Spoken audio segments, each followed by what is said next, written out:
আসসালামু আলাইকুম। কেমন আছেন আপনারা সবাই? আশা করছি ভালো আছেন। আলহামদুলিল্লাহ আমিও ভালো আছি। তো আজকের ভিডিওতে আপনাদের কোনো রান্নার ভিডিও দেখাবো না। আজকে আমাদের গ্রামটা আপনাদের ঘুরে দেখাবো। আর এই যে দেখতে পারতেছেন এই গ্রামটা একটু ঘুরে দেখালাম, মানে আমার চারো সাইডটা। এটা হচ্ছে ফসলের জমি। এখানে সব ধানের ফসল করা হয়, তো ফসল কাটা হয়েছে দেখে এরকম অবস্থায় রাখা হয়েছে। নতুন করে আবার ফসল বোনা হবে এইখানে। তো আমি আমার ননদ আর আলিফ যাইতেছি বিলে, মানে আমার শ্বশুরের যে বিল আছে সেখানে যাইতেছি। বিলের মধ্যে মাছ ছাড়ছিল, তো প্রায় 1-1.5 বছর হয়ে যেতেছে। তো এই বিলটা এখন পানি সেচে ফেলা হবে এবং মাছ ধরা হবে। তো এখনও কাজ লাগানো হয় নাই। তো আমি আর আমার ননদ যাইতেছি এটা দেখার জন্য যে আসলে কী অবস্থায় আছে। তো সামনে দেখতে পারতেছেন যে একটা কুড়ের ঘরের মতো মাচা তৈরি করে রাখছে। এইটা আসলে আলিফের দাদা তৈরি করছে। যখন বিল ছাঁচা হবে, বিলের পানি কমে গেলে রাত থাকতে হবে, নাহলে মাছ চুরি হয়ে যাওয়ার ভয় আছে। তো আমরা যাইতে যাইতে হঠাৎ পথে যাইতুন ইয়াফিকে নিয়ে ঘুরতে গেছিল, তো আমাদের দেখা ও ব্যাক করছে, ব্যাক করে আমাদের সাথে জয়েন হয়েছে।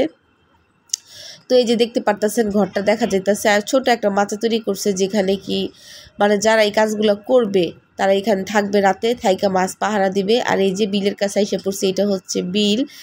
দেখতেই পারতেছেন প্রচুর পরিমাণে কচুরি পানা হয়েছে। তো আমার শাশুড়ি নাকি 6-7 মাস আগে কচুরি পানা ভালোই 1,500-2,000 টাকা দিয়ে পরিষ্কার করাইছিল, আবার নতুন করে আবার কচুরি পানা হয়ে গেছে। তো বিলের মধ্যে কি কি গাছ আছে পুরো বিলটা আসলে ঘুরে দেখাইতে পারবো না, কারণ এখানে অনেক সাপেরও ভয় আছে। বিলে যে এটা একটা সজিনা গাছ, সাজনা গাছ লাগানো হয়েছে। গাছটা খুবই ছোট, তবে এটাতে দেখে প্রচুর পরিমাণে সাজনা ধরে। তো আরেকটু সামনে যায় দেখতেছি একটা বড়ই গাছ। আর দেখেন এই বড়ই গাছে কি পরিমাণ বড়ই হয়েছে, মাশাআল্লাহ। খুবই বড়িগুলো খুবই মজা। ছোট ছোট একটু মুখে দিছি একটা, খুবই মজা। তবে দুঃখের বিষয় হয়েছে এই বড়িগুলো আমাদের বাড়ির কেউ খাইতে পারে না। বিলটা বাড়ির থেকে কিছুটা দূরে, তাই এই বড়িগুলা পরিপক্ক হওয়ার আগে চুরি হয়ে যায়। তো আমি সবসময় শুনি যে আমাদের বিলের পাড়ে বড়ই গাছ অনেক মজার মজার 2টা গাছ আছে, মজার মজার বড়ই হয়। তো কখনো খাওয়া হয় নাই। তো প্রথমবার আসা মানে দেখলাম এই অবস্থায়। আমি যখন আসি তখন দেখি না, এই প্রথম দেখলাম। তবে দুঃখের বিষয় আমরা কখনো এই গাছের বড়ি খাইতে পারি নাই, তাই এই অবস্থায় আমি 2-1টা খাইয়া তারপরে উদ্বোধন করলাম, এই আর কি।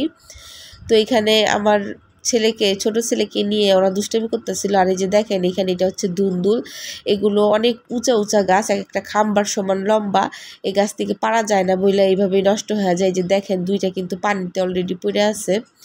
আর এখানে একটা জাম গাছও ছিল, জাম গাছেও নাকি জাম হয়। এই যে পুকুর পাড়ে যত গাছ আছে এইগুলা সবই আমাদের নিজেদের গাছ।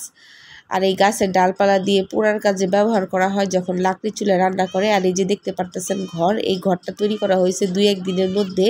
পুকুরে পানি সেচার কাজ শুরু হয়ে যাবে। তো তার আগে আমি একবার দেখতে আসছি। আর এই পুকুরে কিন্তু পাঙ্গাস মাছ, তারপরে বিভিন্ন রকমের মাছ ছাড়া হয়েছে, যেমন কাতল মাছ, রুই মাছ, বাটা মাছ, তেলাপিয়া মাছ। এখন ছেঁচার পরে দেখা যাবে যে কী অবস্থা। আর যে দেখেন সাপের গর্ত, ইঁদুরের গর্তর অভাব নাই এখানে, অনেক ভয় বাচ্চাদেরকে নিয়ে। তো আমি খুব তাড়াতাড়ি এখান থেকে চলে গেছি। আর এখানে একটু বসছিলাম, তো 2-1টা ছোট ছোট মাছ দেখা যায়, ক্যামেরায় অত বোঝা যায় না। ডারকি মাছ, মলা মাছ, এগুলা 2-1টা দেখলাম যাইতেছে আসতেছে।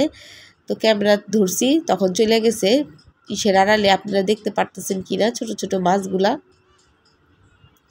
তো আশা করছি আমার এই ভিডিওটি আপনাদের ভালো লেগেছে।